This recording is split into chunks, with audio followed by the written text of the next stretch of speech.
You're listening to Just Ask Ing, a conversation about our sexuality and how we might manage it more intelligently.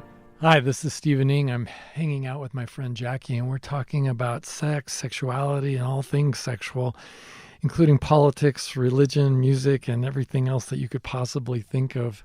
Today, what did you want to talk about, Jackie? You know, I've been thinking a lot about consent.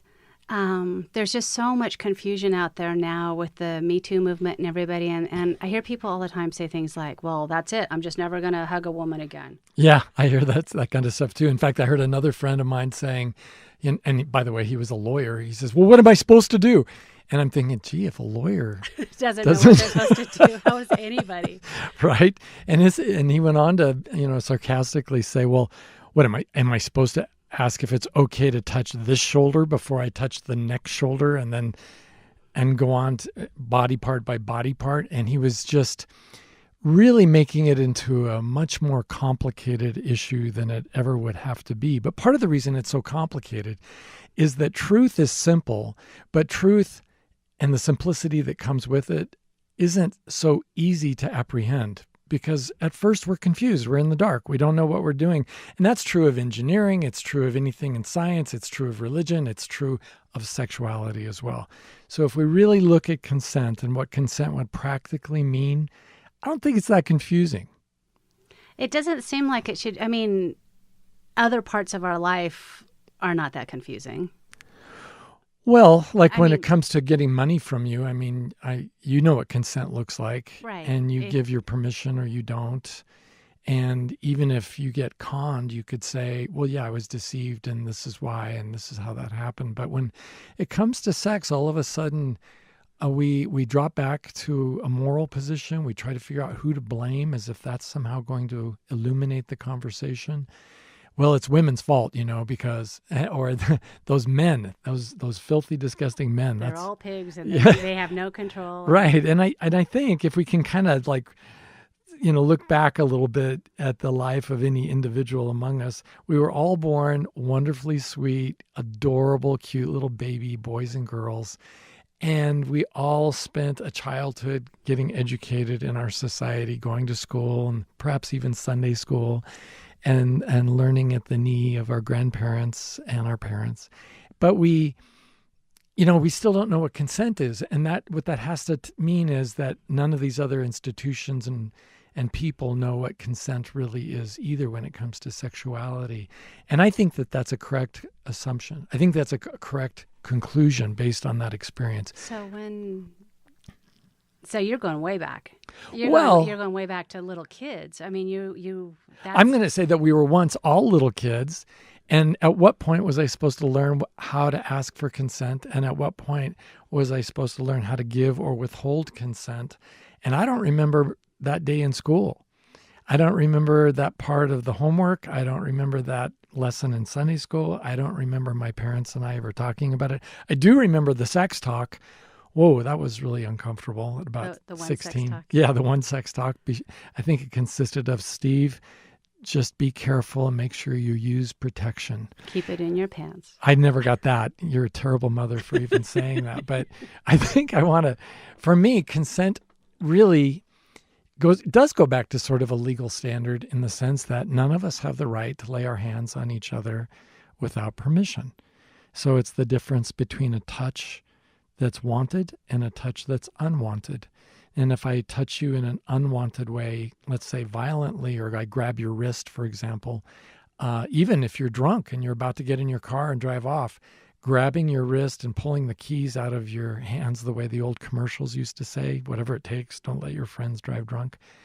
No, it'd be better for me to let you get in the car and go slam that thing into a wall, except because otherwise I can get arrested for assault for taking the keys out of your car. So let's go back to a nicer situation. A little close to home. Okay, so, when it comes to a sexual touch, and by the way, sexual touches aren't coital touches necessarily. A sexual touch can be something as simple as taking the hand of my date as we stroll down the boulevard. When would I learn how to do that? When would I know that it's okay? And most guys that I know, since I believe in general, it's still true that men initiate most of this kind of contact and are considered responsible for doing so. I think that men never learned how to simply ask, would it be okay if I held your hand? Would it be okay if I put my arm around you? Do you mind if I do this or that or the other thing? And what I like about the do model, of using words instead of using the Braille approach of groping my way toward consent, is that it gives a woman an opportunity to step up to the plate and make a choice and take responsibility by making that choice as to how far she would like the physical touching to go. And what's really great about that for men is that they can relax and know that their touch is wanted, or they can know exactly where the boundaries are, that even hand holding is not okay, for example. I was thinking about that. The great thing for women, because we're generalizing here, obviously, but no, this applies to every single every man. woman in every situation. We're pleasers, right? And we don't want to hurt people. And so if we're on a date and a man puts his arm around us in a movie, for example, whether or not we want it there, we're probably not going to tell him we don't want it there because we don't want to hurt his feelings. Or if he just grabs my hand, I'm probably going to let him hold it because I don't want to hurt him. Well, it gets sweatier and sweatier and sweatier. But at the time, all the time that he's holding it, he thinks that I've consented because I'm not taking it away. Well, yeah. Right? Yeah, he does. And that is a nonverbal sign of some sort of complicity. But if he said, may I hold your hand? I can say, I'd rather not right now. I made up a word. I meant to say complicity. Yeah. But wouldn't it be great? Men too have their problems with that kind of codependence, right? We don't want to offend. We don't want anybody to be mad at us. We don't, especially on a date. We're not trying to make the experience miserable. We're just groping our way, and I use that term deliberately to just focus on the tactile stuff. We're groping our way toward trying to be closer physically without really doing the necessary legwork to see if that's desired, if consent has been given, and if the feelings are mutual. Because it's very possible that although she said, yes, I'd love to go to the movies with you, once she actually sees me in the full light of day, she might be shocked, horrified that she ever consented to such a date. And the idea that I might want to hold her hand could be horrifying. One of her friends could possibly see that. So I think it makes sense really to be asking. And then in a relationship that endures over some time to ask, is it okay when I reach out and hold your hand? Are you okay with that? And that's sort of a general permission thing. So you don't have to do the lawyer thing where I have to sign a waiver every time. Right. Or do a little movie of yourselves giving consent, holding up a newspaper. Show the date. On this date, we both consent to do the following activities. I think it can be done very naturally, very comfortably. And unfortunately, it's not very natural or very comfortable for the vast, overwhelming majority of people simply because they haven't thought about it for a moment or two. They really don't have any role models. Can you think of a single movie where you've seen any of this behavior? I haven't. I can't recall one, especially a romantic movie. I don't know of any, even friends of mine, who started off that way with asking for consent. I think that I have been asked if it's okay to kiss. Is it okay if I kiss you? And I know that sounds all technical and legal, but it's incredibly romantic. I found it to be incredibly romantic. It's like, I'd like to kiss you now. Is that okay? Obviously, it's totally okay. So, or it could have been very creepy if it wasn't. It could have been awkward and weird, but I agree with you, though. I think that it's even more romantic when we use words to announce intentions, and then we get a green light of consent from whether it's the man or the woman initiating. And I think obviously the same is true in same-sex relationships, because then you're wanted, you're desired. And even if you say, I'm not comfortable with that right now, maybe later, or I'm not comfortable with that right now, thank you, with some sort of air of finality to it, it's still rather wonderful to be asked. and to have somebody be desiring you.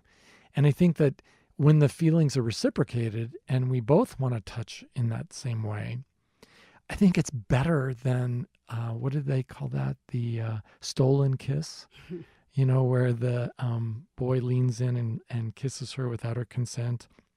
A little bit like that scene on the Academy Awards a few years back where the guy who won the Academy Award kissed... I'm not remembering. Oh gosh, it was such a celebrated moment. It wasn't just a kiss for the on piano. The I think it was called The Piano or something like that, or The Pianist. Oh no, it was a deep. He went in. A dip, and it was this big deal, and that's fine. I guess because I'm an older person who's seen that in movies before, but it really does make more sense to me that people would ask. I know that I personally would not want, at this point in my life, even if I were single, which I'm not, I wouldn't want anyone just leaning over to kiss me. Well, and I think that it's got to be nice for the man too, is, all the guessing. I have a son and who's very shy, and I'm so thankful. Honestly, he's 20. He met his girlfriend in high school, and they seem like they're good. And because I can't even imagine him trying to navigate college and college girls. But as a man, that you don't have to guess, that you can just put out your hand, or you can ask. Or you can non-verbally put your hand out. Put your hand out. And then, she either takes it or she doesn't. And then you know. Right. And then you know. You know, and it feels great to know, and it feels secure. And now we can focus on the other things instead of the anxiety around, is it okay if I kiss her, or is it okay if I hold her hand? Right. So this leads me to the other thing that I've been hearing a lot with the Me Too movement, which is...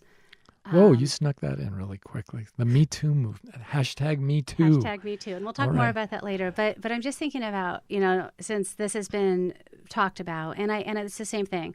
Fine, I'm not even going to touch a woman at work anymore. I'm not going to hug her. I'm not going to tell her she's pretty. Yeah, and that is the real problem. I think the workplace, really what it does is it accentuates or caricatures what's been going on in private relationships outside of the workplace. So there's the awkward date, but at least they can ditch each other if they need to at the end of the date and never go out again. But at work, most of us have to go back the next morning and put in another 8 hours and face the same people. So it becomes really awkward. And again, isn't it all about consent? So all of the things I just said. Well, I think it is, because human beings, there are workplaces that try to make things as asexual as possible. I don't think we need to talk about the Vatican too much, but there are, in most every single workplace on earth, well, including the Vatican, human beings walk in the building with their sexuality intact. And they're still going to be sexual beings, even at the board meeting, even at the sales presentation, even at the execution of the mission. They're still sexual beings.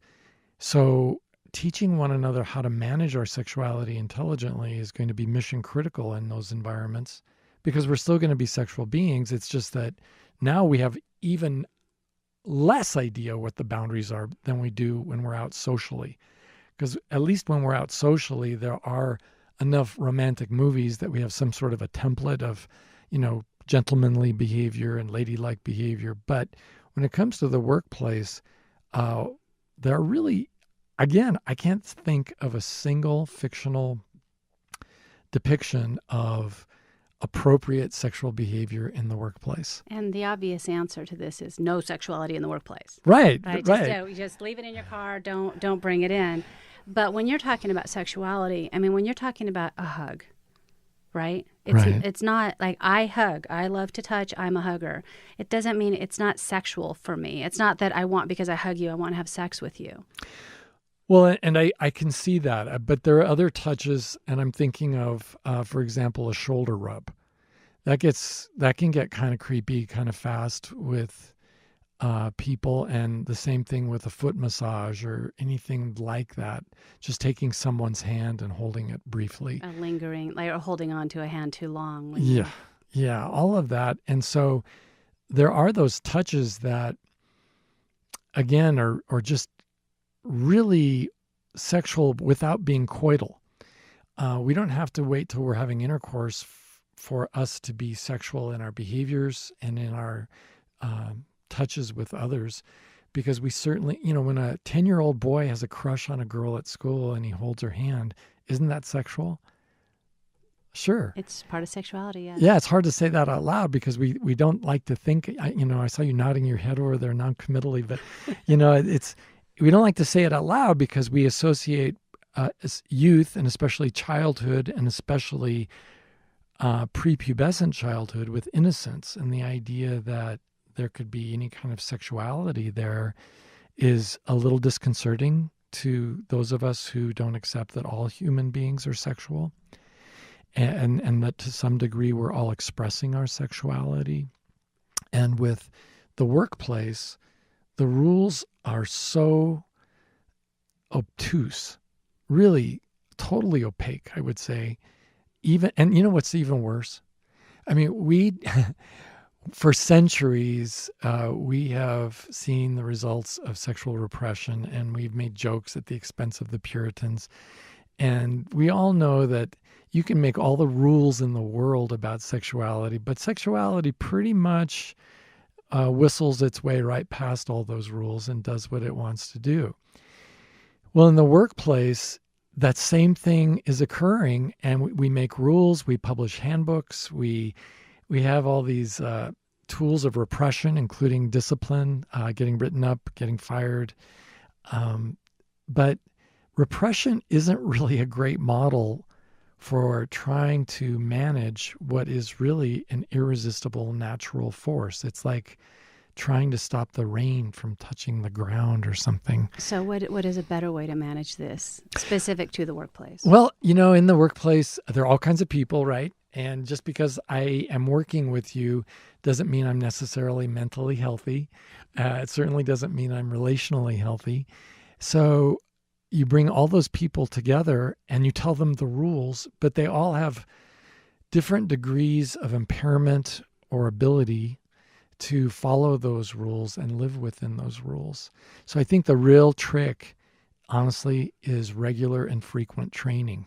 And that flies in the face of what's the norm right now, because the norm right now is something like, well, annually our employees watch a video and then they sign off to say they've seen this video on sexual harassment. And by watch the video, you mean it was on their computer for the allotted time. Right. So you're implying that they might not have been watching it at all. They could have walked away. Asking for a friend. Yeah. And instead, if we're talking about changing human behavior to a level that we can all agree is acceptable, and so that we're all informed as to what acceptable would look like, I think really the format that we've used in counseling for years, some kind of group therapy format, only it doesn't have to be group therapy because we're not there to get therapy. It's more of a psychoeducational process. And you could have 30 or 40 people in a room, but you really want to have everybody get a shot at role playing and figuring out how to do what it is they would like to do without violating any of the rules or the laws that protect us from sexual harassment.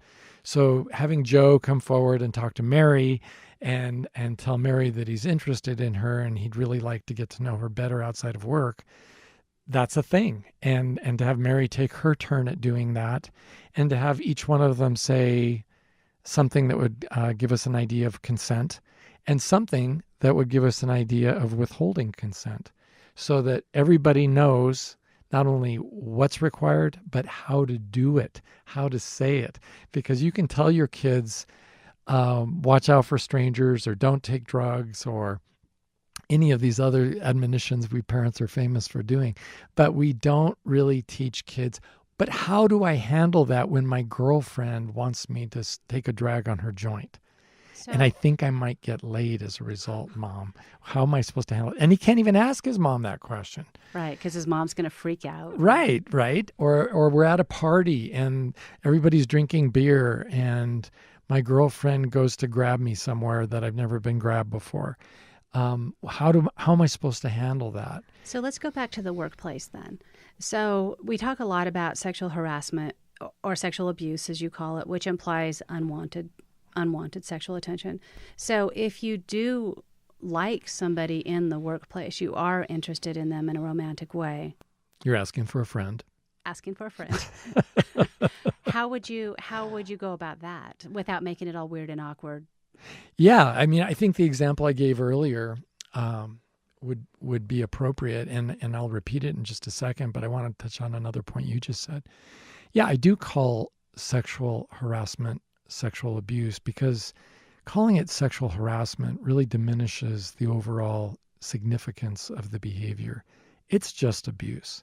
It's just abuse that we have called by a different name because it occurred in the workplace. But if that behavior were to occur anywhere else, we would call it sexual abuse.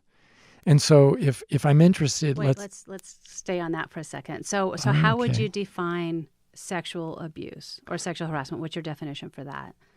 Well, for me, any kind of abuse is using someone in a manner in which they're not meant to be used. And by that, we all mean we need to treat one another with respect. So whether I'm verbally abusing you, physically abusing you, sexually abusing you, or someday I hope we talk about spiritual abuse, because that overlaps with sexual abuse quite a lot. I think that treating people with respect is really what we're after. So the target is really not a list of thou shalt nots. It's a simple list of one item, treating one another with respect. That is the opposite of what we mean by sexual abuse. And sexual abuse is simply any violation of respect. So, well, it's any violation of respect in a sexual way. Yes. As opposed to a boss who just tells you you're stupid all the time. Right, right. You're talking about... But even that, couldn't that also be sexual abuse because it's directed only at female employees? If it's directed only at female employees. Right. So I guess that's what I'm getting at. Yeah. So if you just have an abusive boss who's mean to everyone, right, that's not sexual abuse. But if he treats the women different than the men... Yeah, it's difficult to make a general rule without looking at a specific example, because I could see a boss who's used to using put downs and name calling to diminish his employees and to make himself feel better. And some of his insults and name calling is gender specific or sexual in nature and diminishes an individual employee's masculinity or feminine attributes. So for me, it's that's why I like to keep things simple, because the more rules we put on these things, the more exceptions there seem to be for the rules. So if it's not respect, it's abuse. I think that's a good enough rule. It is. Well, okay, I'm going to ask for one more rule because I don't like limits on my questions. You had actually said at one point, somebody had asked you how you would differentiate between sexual harassment / abuse or just talking. And one of the examples you had used is if, as a man, if you wouldn't do this to another man. Like I think that the conversation was about if somebody puts their hand on your knee. Right. At work. If a man puts his hand on your knee at work, is that sexual harassment? I did say that, but I said that so long ago. I feel very suspicious of why you're quoting me so far into the future. And I thought it was a good definition. It is a good definition. It still is. I'm still nervous though.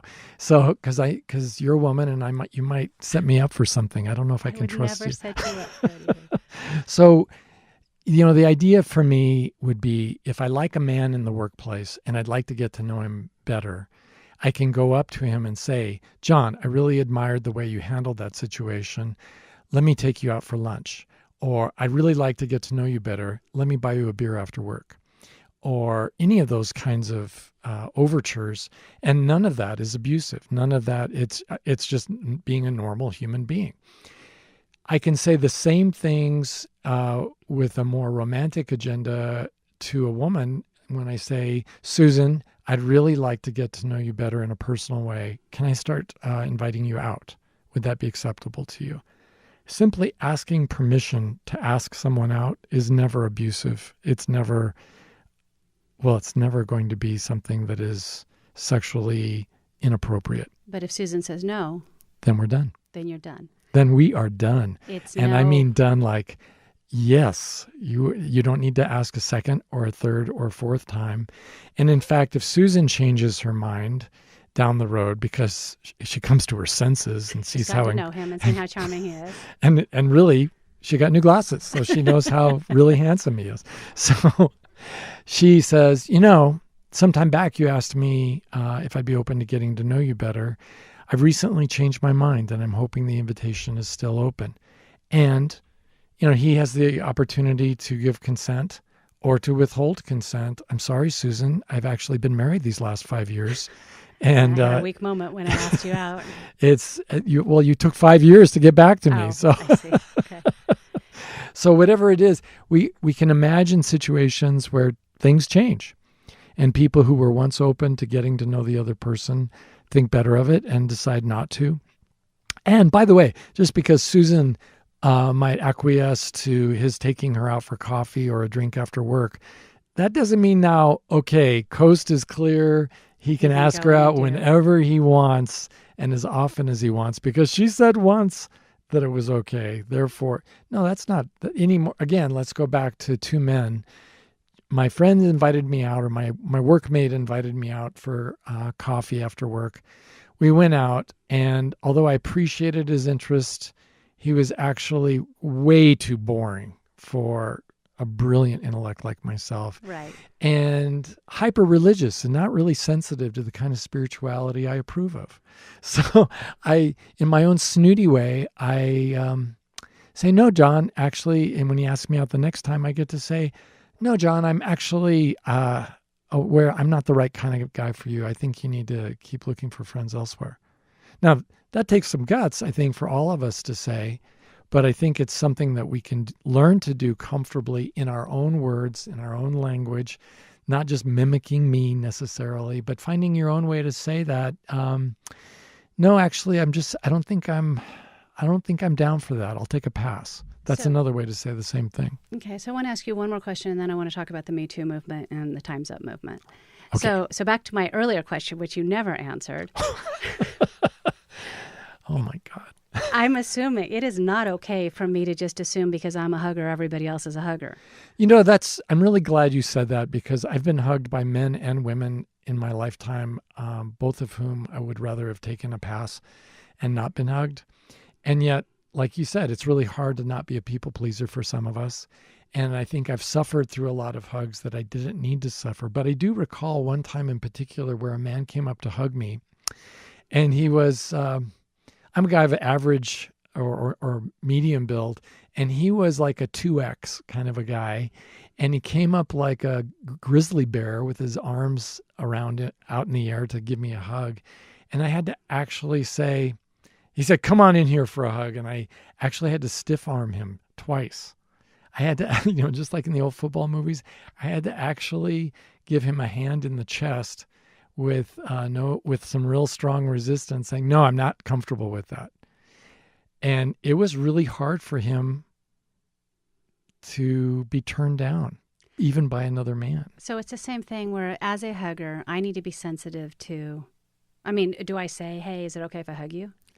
Well, I think that's one way to ask. Another way is to just hold out your arms parallel to the floor, and you're obviously inviting a hug. And I can go ahead and wave that off and say, nah. Or put out your hand to shake it. I can put out my hand, which awkward moment there, or just bow politely and shut my eyes while you recover. And, whatever it is. And I've seen people say, yeah, I'm sick with the flu. I'm really, you don't want to hug me. And I've seen people, I don't shake hands. Yeah, I don't. For the same reason. So, okay, the Me Too movement, which has been amazing. We've heard about different sexual harassment or consent issues for millennia, right? But this one seems to have kept hold.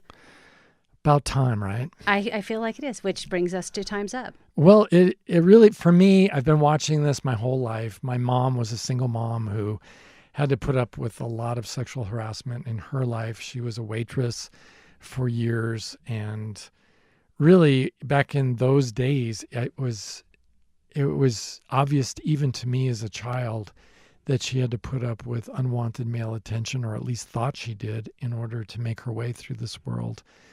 And after all of the scandals that we've seen, both in politics and in religion and in just society in general, for everybody to just be coming forward and saying, yeah, this happened to me too, and this is when it happened, and this is who did it.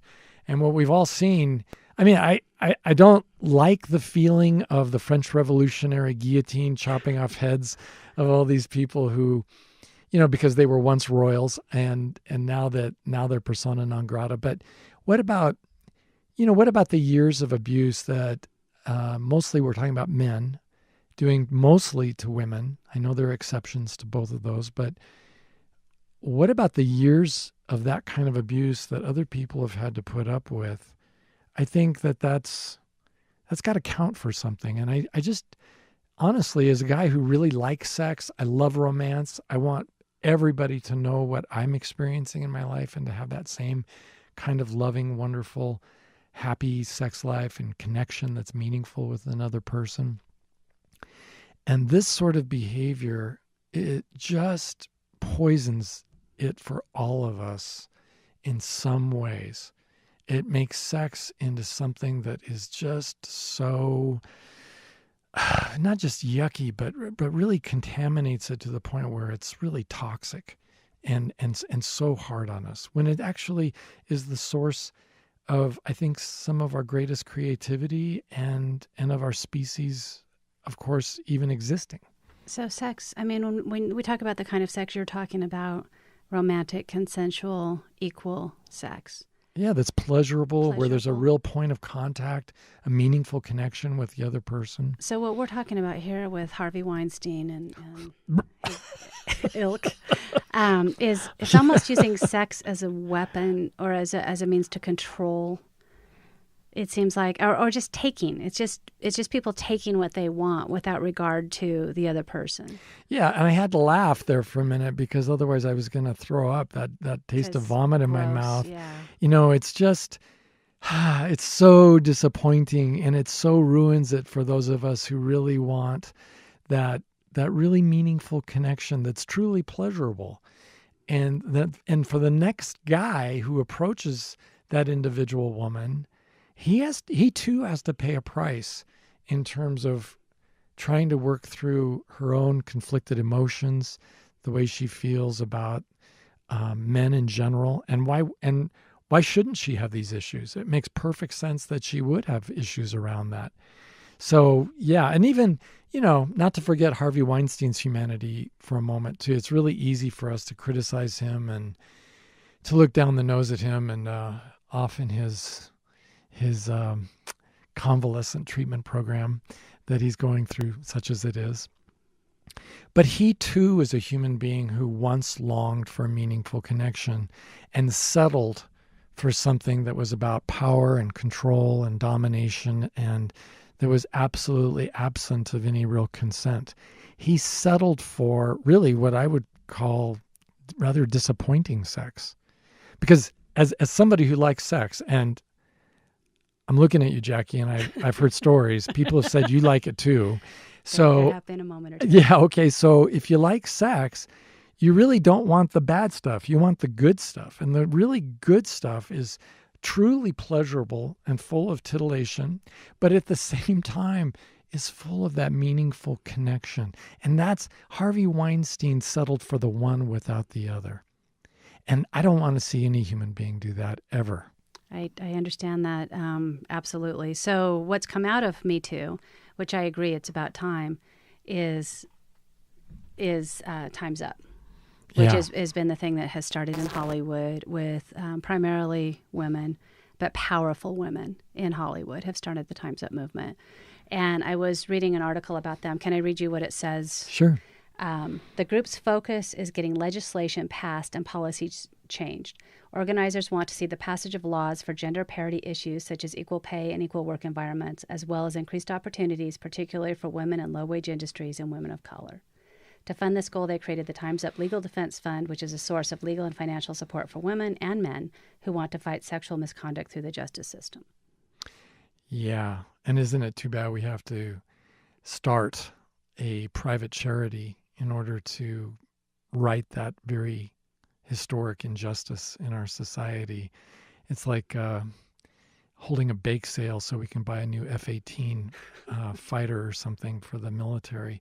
It just seems like we should be doing more. But at long last, okay, we're doing something. And even if it's not enough, even if it's not perfect, at least we're doing something. And the gift in all of this, really, as a man who enjoys the fierce femininity that we saw in that movie Black Panther, women who are fierce this way about protecting themselves and the people around them are actually far more attractive than those who are merely compliant when faced with abusive, controlling men.